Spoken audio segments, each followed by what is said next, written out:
Ça va bien? Oui. Je vais vous poser une petite question. Rappelez-vous de 2 semaines, ce qu'on a parlé en particulier. Y a-t-il quelque chose que vous avez retenu dans... Les sacrifices dans Lévitique. Ah! C'est un matin, ça. C'est pas moi non plus. Y a-t-il des gens qui veulent se prononcer? Oui? Jean qui se prononçait comme notre frère. Oui. Je connais pas aux tribulations avec nous. Oui. Je pensais pas comme plus haut, mais comme notre égal. Oui. Ouais, c'est ça. Jean se décrivait comme un frère, comme tu viens de dire, puis il se montrait pas supérieur à nous, non. Même s'il était apôtre, mais quand il se proclamait, même là, il se proclamait frère. Il se disait serviteur des uns des autres, autrement dit. Puis un verset qui m'est venu à l'esprit aussi, c'est Jacques 1,17 qui dit que toute grâce excellente vient du Père des Lumières, chez lequel il n'y a ni changement ni ombre de variation. Donc, on n'a pas à se glorifier de quoi que ce soit. Et à cause de ces dons, nous ne sommes pas supérieurs aux autres. C'est Dieu qui nous les a donnés. Mais, en tant que frères, nous sommes serviteurs des uns des autres.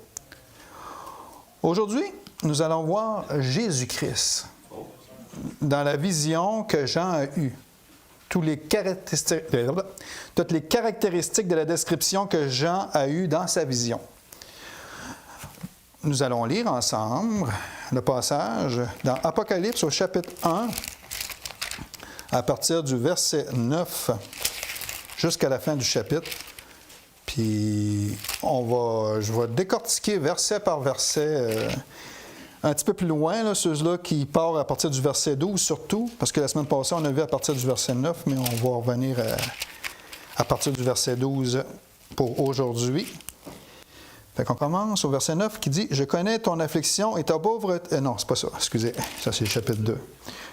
OK. Mais moi, Jean, votre frère, qui est part avec vous aux tribulations, au royaume et à la persévérance en Jésus. J'étais dans l'île appelée Patmos. À cause de la parole de Dieu et du témoignage de Jésus, je fus saisi par l'Esprit au jour du Seigneur et j'entendis derrière moi une voix forte, comme le son d'une trompette, qui disait « Ce que tu vois, écris-le dans un livre et envoie-le aux 7 églises, à Éphèse, à Smyrne, à Pergame, à Thyatire, à Sardes, à Philadelphie et à Laodicée. » Je me retournai pour savoir quelle était la voix qui me parlait et, après m'être retourné, je vis 7 chandeliers d'or. Et au milieu de ces 7 chandeliers, quelqu'un qui ressemblait à un fils d'homme, vêtu d'une longue robe et ayant une ceinture d'or sur la poitrine. Sa tête et ses cheveux étaient blancs comme de la laine blanche, comme de la neige. Ses yeux étaient comme une flamme de feu. Ses pieds étaient semblables à de l'airain ardent, comme s'il avait été embrasé dans une fournaise. Et sa voix était comme le bruit de grandes eaux. Il avait dans sa main droite 7 étoiles. De sa bouche sortait une épée aiguë à 2 tranchants, et son visage était comme le soleil lorsqu'il brille dans sa force. Quand je le vis, je tombai à ses pieds comme mort. Il posa sur moi sa main droite en disant « Ne crains point. Je suis le premier et le dernier et le vivant. J'étais mort, et voici, je suis vivant au siècle des siècles. Je tiens les clés de la mort et du séjour des morts. Écris donc ce que tu as vu, ce qui est et ce qui doit arriver ensuite. Le mystère des 7 étoiles que tu as vues dans ma main droite et des 7 chandeliers d'or. Les 7 étoiles sont les anges des 7 églises et les 7 chandeliers sont les 7 églises. » Prions. Merci Seigneur, merci pour ta parole. Merci pour tout ce que tu nous donnes en abondance. Merci Seigneur d'être là au milieu de nous. Parce que tu dis qu'un, 2 ou 3 s'assemblent en mon nom pour te prier, Seigneur. Tu es là au milieu d'eux. Merci Seigneur d'être avec nous en tout temps.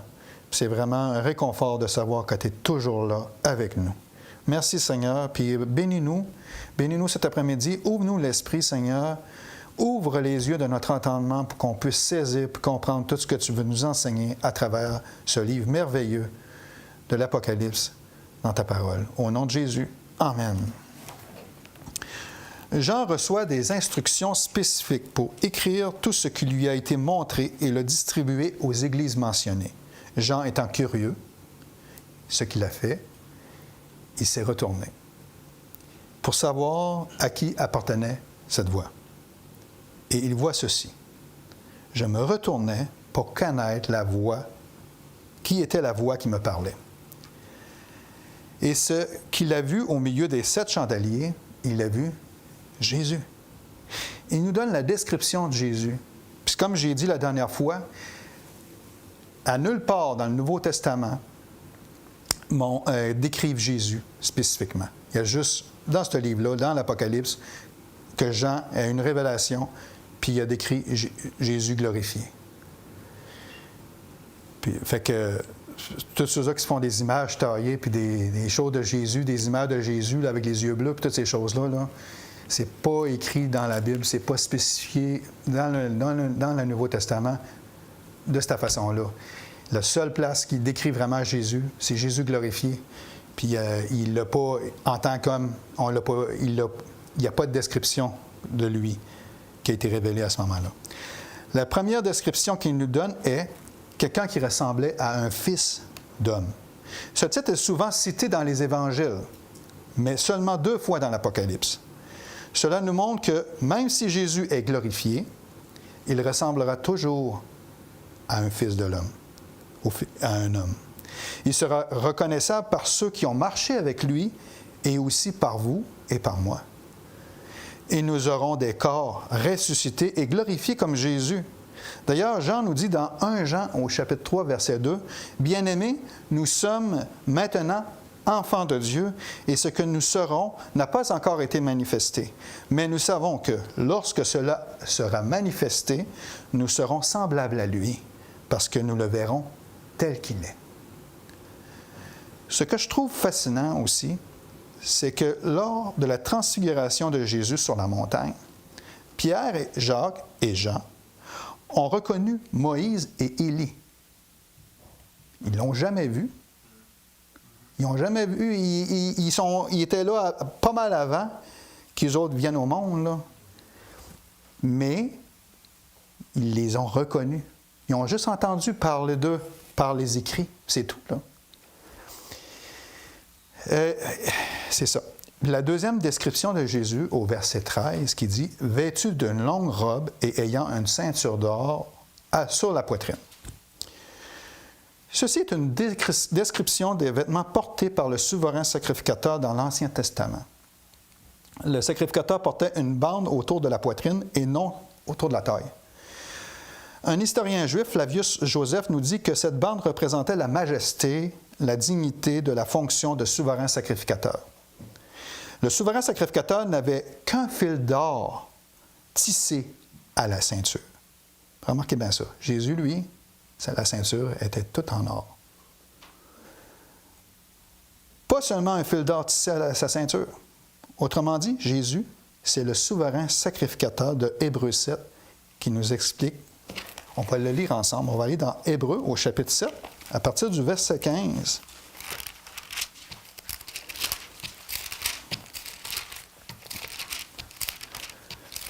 J'ai trouvé ça vraiment incroyable. Cela devient plus évident encore quand il parlait à un autre sacrificateur à la ressemblance de Melchisédek, institué non d'après la loi d'une ordonnance charnelle, mais selon la puissance d'une vie impérissable, car ce témoignage lui est rendu. Tu es sacrificateur pour toujours selon l'ordre de Melchisédek. Il y a ainsi abolition d'une ordonnance antérieure à cause de son impuissance et de son inutilité, car la loi n'a rien amené à la perfection. Et introduction d'une meilleure espérance, par laquelle nous nous approchons de Dieu. Et cela n'a pas eu lieu sans serment, car les Lévites sont devenus sacrificateurs sans serment. Mais Jésus l'est devenu avec serment, par celui qui lui a dit, « Le Seigneur a juré et il ne se repentira pas. Tu es sacrificateur pour toujours, selon l'ordre de Melchisédek. » Jésus est par cela même le garant d'une alliance plus excellente. De plus, il y a des sacrificateurs en grand nombre parce que la mort les empêchait d'être permanents. Mais lui, parce qu'il demeure éternellement, possède un sacerdoce qui n'est pas transmissible. C'est aussi pour cela qu'il peut sauver parfaitement ceux qui s'approchent de Dieu par lui, étant toujours vivant pour intercéder en leur faveur. Il nous convenait en effet d'avoir un souverain sacrificateur comme lui, saint, innocent, sans tache, séparé des pécheurs et plus élevé que les cieux, qui n'a pas besoin, comme les souverains sacrificateurs, d'offrir chaque jour des sacrifices d'abord pour leurs propres péchés et ensuite pour ceux du peuple. Car ceci, il l'a fait une fois pour toutes en s'offrant lui-même. En effet, la loi établit souverain sacrificateur des hommes sujets à la faiblesse, mais la parole du serment qui a été faite après la loi établit le Fils qui est parfait pour l'éternité. Le fait que les souverains sacrificateurs de l'Ancien Testament avaient seulement un fil d'or autour de la ceinture et que Jésus, sa ceinture était tout en or et que les sacrifices dans l'Ancien Testament n'étaient pas parfaits. Il fallait le refaire à toutes les années. Puis pas juste pour ceux du peuple, mais pour le sacrificateur aussi, parce qu'il n'était pas parfait. Tandis que celui de Jésus-Christ a été fait une fois pour toutes. Il n'a pas besoin d'être répété parce que Jésus, justement, il est parfait, sans tache. Il n'y a pas d'autre mot à dire là-dessus. C'est vraiment incroyable comment que Jésus est vraiment le sacrifice parfait pour le salut de quiconque croit. Il est sacrificateur pour toujours, selon l'ordre de Melchisédek. Donc, la loi et les sacrifices est aboli à cause de son impuissance et de son inutilité, comme il est écrit au verset 15 d'Hébreux 7. La loi n'amène rien à la perfection, mais Jésus-Christ, par son propre sacrifice, il s'est lui-même donné comme victime expiatoire parfaite, ce qui fait que nous pouvons nous approcher de Dieu sans crainte. Relisons le verset 22. Il dit, « Jésus est par cela même garant d'une alliance plus excellente. » D'ailleurs, ces sacrificateurs sont tous morts, ce qui ne permet pas qu'ils soient permanents. Mais Jésus vit éternellement. Il est ressuscité. C'est pour ça que son sacerdoce n'est pas transmissible. Au verset 25, il dit, c'est aussi pour cela qu'il peut sauver parfaitement ceux qui s'approchent de Dieu par lui, étant toujours vivant pour intercéder en leur faveur. Son sacrifice, il l'a fait une fois pour toutes et il est parfait. C'est pour ça la ceinture d'or. La troisième description, au verset 14 d'Apocalypse 1, sa tête et ses cheveux étaient blancs comme de la laine blanche, comme de la neige. La description est intéressante, car elle ressemble tellement à la vision que Daniel a eue du Père, appelé l'Ancien des jours, dans Daniel 7, verset 9. Je regardais pendant que l'on plaçait des trônes, et l'Ancien des jours s'assit. Son vêtement était blanc comme la neige, et les cheveux de sa tête étaient comme de la laine pure. Son trône était comme des flammes de feu, et les roues comme un feu ardent. Jésus a les mêmes qualités divines que le Père. Mais qu'est-ce que signifient ces cheveux blancs? Ça symbolise principalement sa pureté. Le blanc est la pureté. Ça peut aussi nous parler de son existence éternelle aussi. C'est-à-dire l'Ancien des jours, comme nous avons vu dans Daniel 7, verset 9. Jésus est bien sûr complètement pur, sans tache, sans péché. Il est d'une pureté parfaite. Ici, Jean nous dit que ses cheveux sont comme de la neige. D'ailleurs, quand il neige, mettons, vous avez des cochonneries dehors, puis il tombe une belle petite neige blanche toute la nuit, puis le lendemain, c'est tout recouvert. C'est pur, c'est beau, c'est blanc. Il n'y a aucune saleté. Quand les premières neiges tombent, elles couvrent le sol et toute son impureté part. Cela nous rappelle que Jésus est complètement pur et que par sa pureté, il a effacé tous nos péchés. Il ne les a pas seulement recouverts, il les a effacés. Et qu'en lui, nous sommes purs. Je répète, en lui, nous sommes purs. Pas par nous autres-mêmes. D'ailleurs, le prophète Ésaïe nous dit ceci, au chapitre 1, verset 18. « Venez et plaidons, dit l'Éternel. Si vos péchés sont comme le cramoisi, elles deviendront blancs comme de la neige. S'ils sont rouges comme la pourpre, ils deviendront comme de la laine. À cause de sa pureté et de son sang qu'il a versé pour nous, il nous a rendus purs au moment où on s'est repenti de nos péchés et qu'on a cru ce qu'il a fait pour nous. Qu'il a versé pour nous son sang pour nous pardonner nos péchés. Nous sommes maintenant en lui. Et à cause de ça, on a hérité de sa pureté. C'est vraiment une grâce incroyable, là.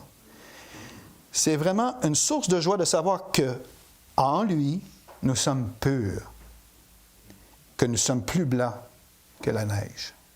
Et il y a un cantique d'ailleurs qui dit « Blanc, plus blanc que neige ».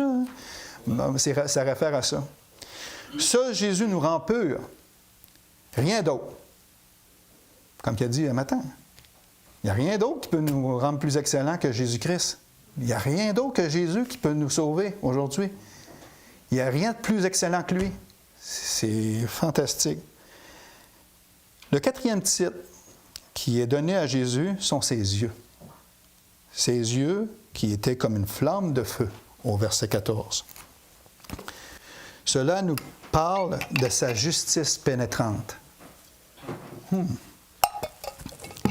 Qu'est-ce que le feu fait?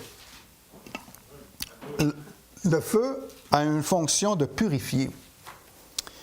Le feu a une fonction de purification. Il brûle ce qui est impur. Lisons ensemble au 1 Pierre, chapitre 4, verset 12.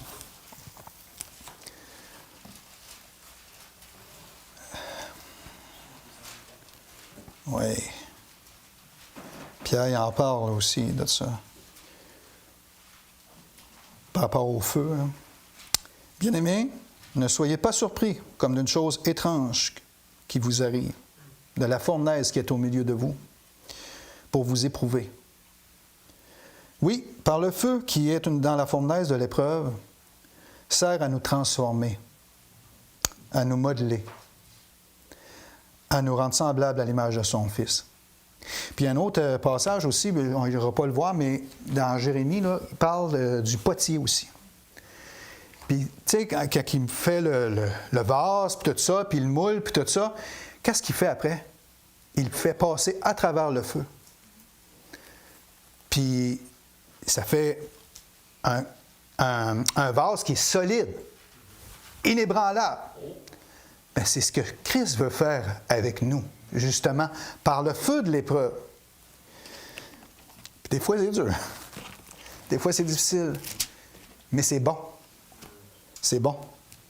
Romains 8, 29 qui dit aussi « Car ceux qu'il a connus d'avance, il les a aussi prédestinés à être semblables à l'image de son Fils, afin que son Fils fût le premier-né dans plusieurs frères. » Puis ça, s'il nous fait vivre toutes ces épreuves-là, c'est justement pour nous rendre semblables aussi à l'image de son Fils. Le feu sert à nous rendre obéissants. On n'a encore là aucun mérite. On ne peut pas dire « Mais j'ai travaillé tellement fort sur le moi pour me changer. J'ai travaillé tellement fort sur moi pour me changer. » C'est voler sa gloire. Jésus, par sa justice, par son feu dévorant, nous transforme, nous change, nous rend justes. En lui, nous sommes justes. Ce que je trouve intéressant, que ça décrit ce que ça veut dire quand il dit que Dieu, Jésus, est un feu dévorant. Comme qui est écrit dans Hébreux 12, 29, puis Deutéronome 4, 24, là, il dit que Dieu est un feu dévorant. Ça symbolise sa sainteté absolue, sa puissance purificatrice. et le jugement divin. Ce feu consume le mal, le péché et la méchanceté, tout en transformant le croyant. Il y a aussi dans le regard de Christ aucune chose cachée. Il voit tout. Ça décrit son omniscience. Rien n'est caché devant Christ, devant la flamme de feu de son regard. Il nous connaît parfaitement. Et c'est pour ça qu'il sait quoi faire pour nous transformer. Il sait quelle épreuve nous envoyer. Il sait qu'est-ce qu'il doit faire pour nous transformer de plus en plus à la ressemblance de son Fils. La 5e description qui est faite par l'apôtre Jean sont ses pieds. Il dit que ses pieds étaient semblables à de l'airain ardent, comme s'il fût embrasé dans une fournaise. Eh bien, qu'est-ce que cela signifie? Eh bien, le métal décrit comme de l'airain, plus exactement le bronze, est un alliage de cuivre. Et c'est utilisé symboliquement dans la Bible pour représenter le jugement divin. D'ailleurs, dans Exode, au chapitre 38, tous les instruments d'adoration, tels que l'autel d'airain, étaient utilisés en relation avec le sacrifice pour le péché. Ici, l'image de la nature de Jésus est qu'il est le juge, à qui chaque personne doit rendre compte. D'ailleurs, il dit dans Jean 5, 22, « Le Père ne juge personne, mais il a remis tout jugement au Fils. » Jésus parle de ce jugement dans Matthieu 25, verset 32-46. Décrit, on va aller le lire ensemble aussi, là. Il décrit qu'est-ce qu'il fera lorsqu'il viendra sur la terre.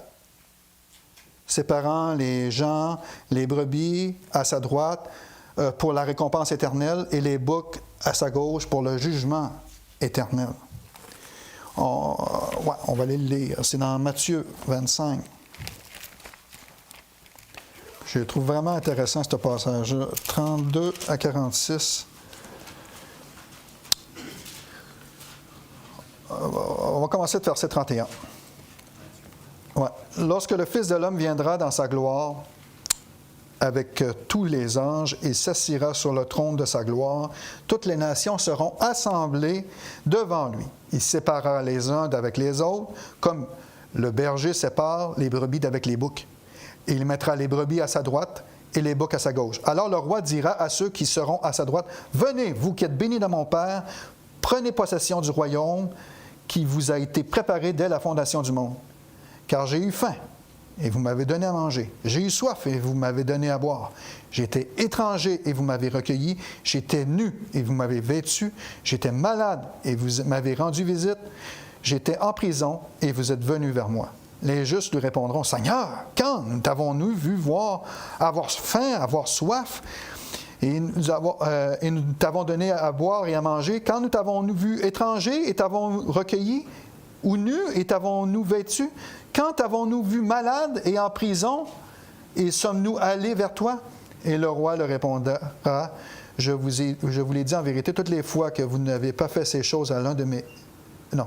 Toutes les fois que vous avez fait ces choses à l'un des plus petits de mes frères, c'est à moi que vous les avez faites. Ensuite, il dira l'inverse aux autres.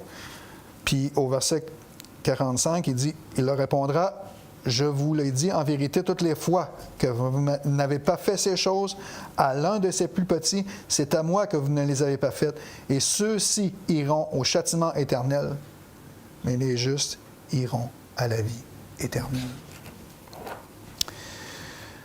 La raison pour laquelle le Père a remis tout jugement au Fils est qu'en fin de compte, chaque personne est jugée, selon qu'ils ont répondu à l'appel de Jésus. Premièrement, de le reconnaître comme son sauveur personnel ou bien de le rejeter. Le péché pour lequel il n'y a que seulement un jugement est de rejeter Jésus-Christ. Donc, il n'y a aucune expiation possible si vous rejetez Jésus. Quand la personne rejette Jésus, il blasphème contre le Saint-Esprit à cause de son incrédulité. C'est-à-dire, la personne qui a refusé de croire en l'œuvre salvatrice de Jésus se rend coupable d'un jugement éternel. Puis dès que la personne meurt, il n'y a plus de possibilité de revenir à ce moment-là. Ces personnes comparaîtront devant le trône 3 fois saint, qui les condamneront pour leurs péchés, pour le jugement éternel. Ça montre là la justice de Dieu. La 6e description qui nous est donnée par Jean est celle-ci au verset 15. « Et sa voix était comme le bruit de grandes eaux. » Cela évoque une puissance, une majesté et une autorité incomparables. Le bruit de grandes eaux, comme celui d'une cascade ou d'un océan, symbolise la puissance et la grandeur divine. Et ça montre à quel point la voix de Jésus est impressionnante et pleine d'autorité. Jean ne pouvait rien entendre d'autre. Avez-vous déjà visité les chutes du Niagara? Quand on s'approche vraiment proche des chutes, non? On entend quasiment juste ça. Il faut quasiment crier pour que l'autre nous entende à côté. Bien, c'est la même chose. Ça remplit tout le son ambiant et tu ne peux pas entendre d'autre chose. Imaginez la voix de Jésus comme un son qui remplit toute l'ambiance, qui couvre tous les autres sons, comme le bruit de grandes eaux que fait les chutes du Niagara. Ce qui nous amène à son 7e caractère, ça dit au verset 16, il avait dans sa main droite 7 étoiles. Le mystère des 7 étoiles, il l'explique au verset 20. Les 7 étoiles sont les anges des 7 églises. Les anges décrits dans ce texte, certaines personnes pensent que ce sont des êtres célestes qui ont été envoyés à Patmos pour recevoir la révélation. D'autres pensent que le Seigneur parle du pasteur, de l'ancien ou du dirigeant de l'Église à qui le message serait envoyé. Le chapitre 2 et 3 le montrent de cette façon. Mais dans toutes les autres utilisations du mot grec, le mot grec pour ange est anglios, qui veut dire messager, parle clairement d'être céleste. Quelle que soit l'interprétation correcte, la signification spirituelle est la même. Autrement dit, ces anges sont responsables du bien-être spirituel des 7 églises. Notez bien l'endroit où ils sont. Il dit qu'ils sont dans la main droite de Jésus, indiquant qu'ils sont sous sa possession, indiquant qu'ils sont sous sa protection et qu'il est celui qui a le contrôle sur eux, qui dirige. Dans Jean 10, versets 27 à 29, il nous dit « Mes brebis entendent ma voix, je les connais et elles me suivent.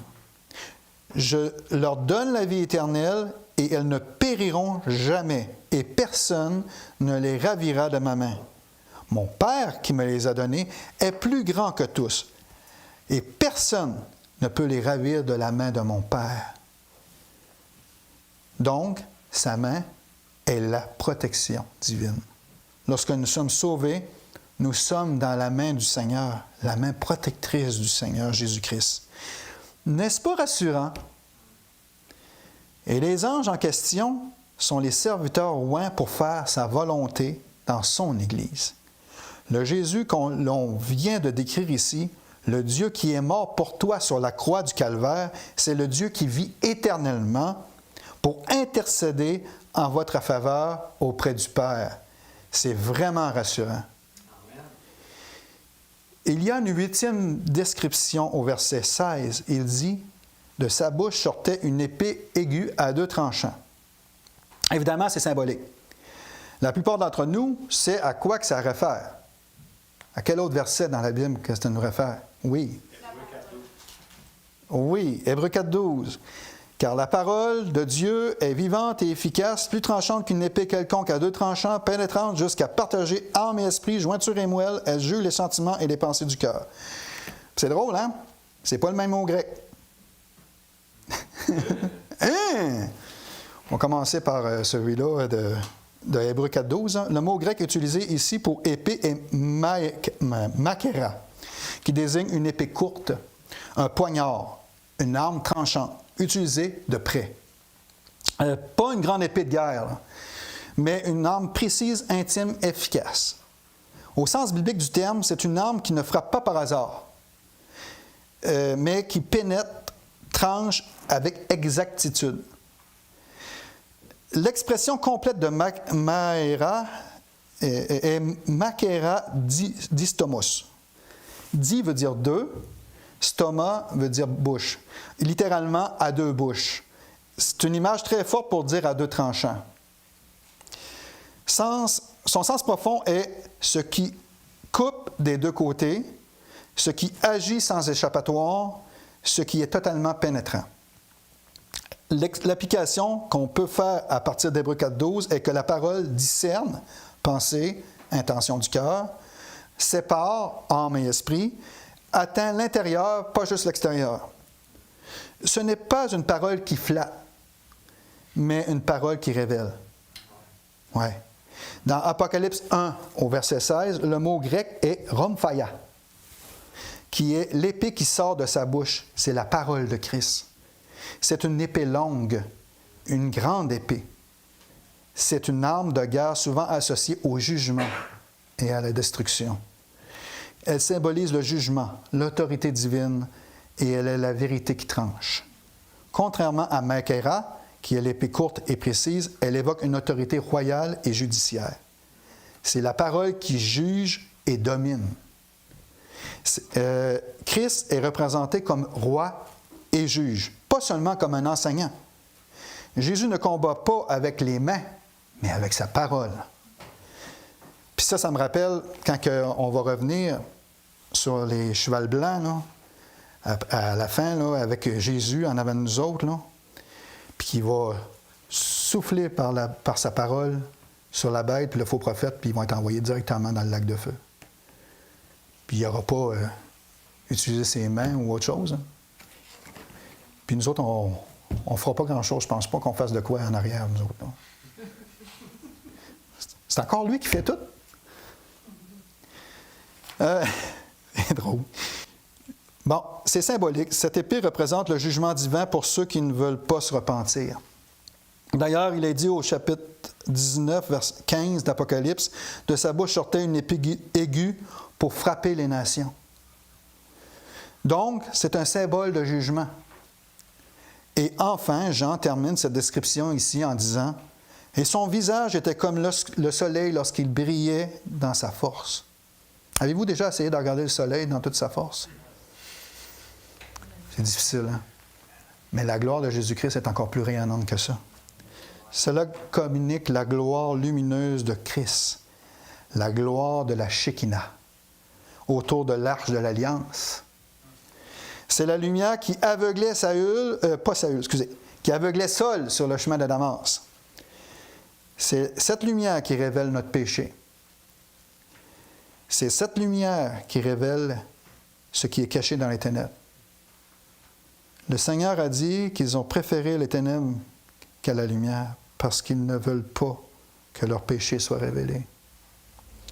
Mais pour tous ceux qui sont sauvés, nés de nouveau, cherchent cette lumière. Cherchent la lumière de Christ pour entrer en sa présence. C'est vraiment une description incroyable là, que Jean nous fait ici de Christ. N'est-ce pas la personne la plus extraordinaire que nous pouvons rencontrer? Amen. C'est sûr que nous voulons avoir cet homme à nos côtés pour nous défendre, pour veiller sur nous lorsque nous avons des ennuis. Maintenant, découvrons comment Jean a répondu à cette révélation radicale de Christ. Et nous lisons ceci au verset 17.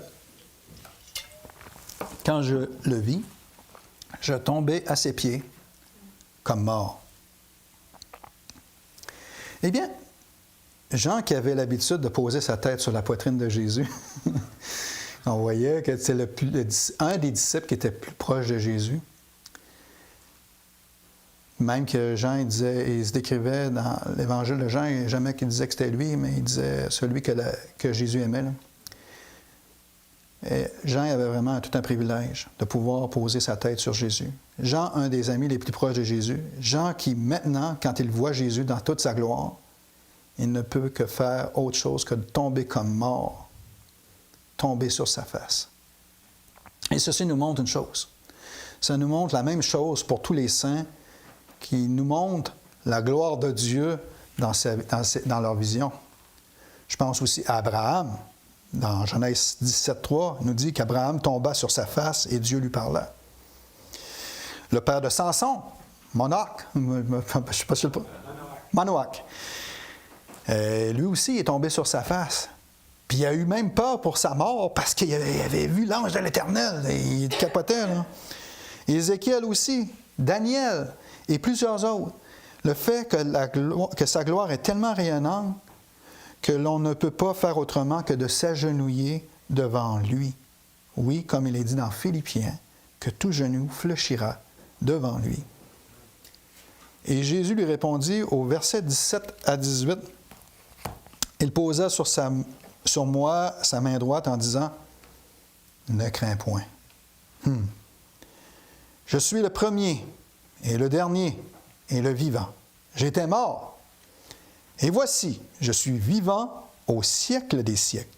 Je tiens les clés de la mort et du séjour des morts. » Dans sa compassion et son amour, Jésus tend la main et touche Jean avec ses paroles rassurantes. Qu'est-ce qu'il dit? Ne crains point. C'est drôle, hein? Cette petite phrase-là là, est répétée 365 fois dans l'Église, pour chaque jour de l'année. Ne crains point. C'est vraiment rassurant, parce que Jésus nous dit à tous les jours, ne crains point. Pourquoi? Parce que je suis avec toi. Je suis là. Jésus a le pouvoir et l'autorité de dire ne crains point. Il a le pouvoir de nous rassurer. Il dit aussi, je suis le premier et le dernier. Les réconforts,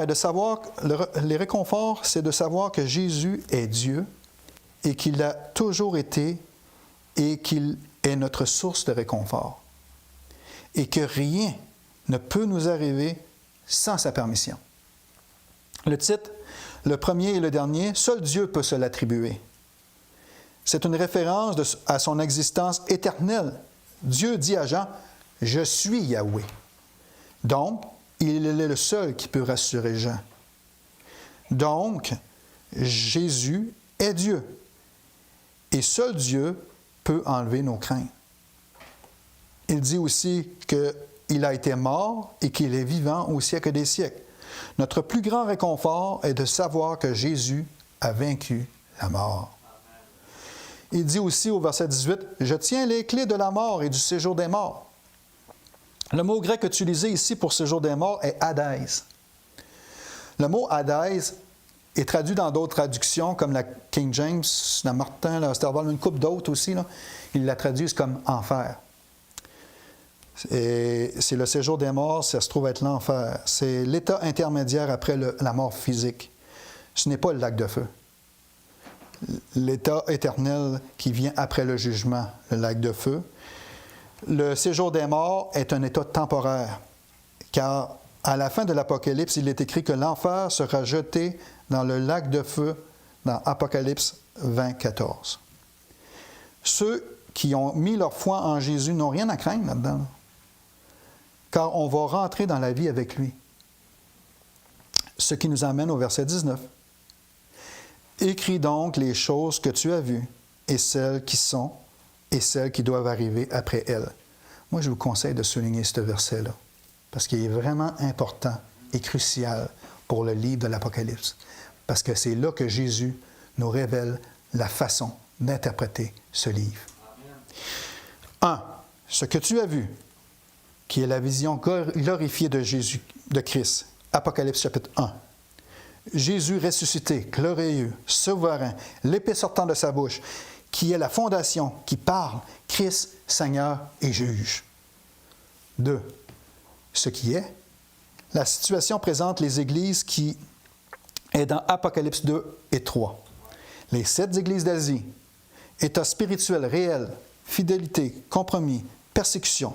Message toujours actuel aujourd'hui pour l'Église. 3. Ce qui doit arriver ensuite. Les événements futurs d'Apocalypse 4 à 22. Trône de Dieu, jugement, retour de Christ, jugement final. Nouveaux cieux et nouvelle terre. C'est la partie prophétique et eschatologique. Pourquoi ce verset est crucial? Il nous empêche de lire l'Apocalypse n'importe comment. Il nous montre que Tout n'est pas symbolique. Tout n'est pas de futur. Tout n'est pas passé. Jésus impose lui-même la structure du livre. Donc, passé, Christ révélé. Présent, l'Église examinée. Futur, le royaume pleinement manifesté. Ce verset est la ligne directrice que nous suivrons tout au long de l'Apocalypse. Et maintenant, nous arrivons au dernier verset du chapitre ici. Le mystère des 7 étoiles que tu as vues dans la main droite et des 7 chandeliers, les 7 étoiles sont les anges et les 7 églises, et les 7 chandeliers sont les 7 églises. On va sauter les 2 premières parties, on va se concentrer juste spécifiquement sur les chandeliers. Parce que de toute façon, la description est bien donnée ici, là, par rapport les 7 étoiles que tu as vues dans la main droite et les 7 chandeliers d'or. Bon, les 7 chandeliers d'or, dont le mot chandelier en grec est luknia, désigne un support de lampe, un porte-lampe. Un chandelier qui porte la lumière, mais elle n'est pas la lumière elle-même. La lampe produit la lumière. Le chandelier la soutient et la rend visible.